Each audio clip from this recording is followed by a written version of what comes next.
ఇవాళ 17వ రోజు పార్లమెంట్ సమావేశాలు కొనసాగనున్నాయి. ఢిల్లీలో విద్యార్థుల నిరసనలు, పోలీసుల చర్యలపై లోక్సభలో చర్చకు ప్రభుత్వం సిద్ధంగా ఉందని పార్లమెంటరీ వ్యవహారాల మంత్రి కిరణ్ రిజిజు తెలిపారు. కేంద్ర హోంశాఖ మంత్రి అమిత్ షా పార్లమెంట్లో దీనిపై సమాధానమిస్తారన్నారు. అయితే అమిత్ షా వివరణ ఇచ్చే సమయంలో ప్రతిపక్షాలు అంతరాయం కలిగించకుండా వినాలని, సభ నుంచి పారిపోవద్దన్నారు.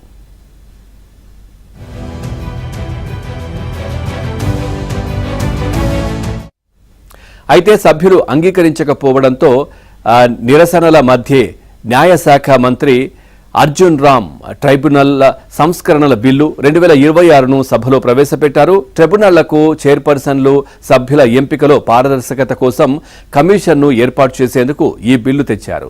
ప్రతిపక్షాల నిరసనల మధ్య ఈ బిల్లుకు సభ ఆమోదం తెలిపింది. రాజ్యసభ చైర్మన్ తమకు మాట్లాడే అవకాశం ఇవ్వడం లేదంటూ ప్రతిపక్షాలు సభ నుంచి వాకౌట్ చేశాయి. అనంతరం బ్యాంకర్స్ బిల్లును మూజువానీ ఓటుతో సభ ఆమోదించింది.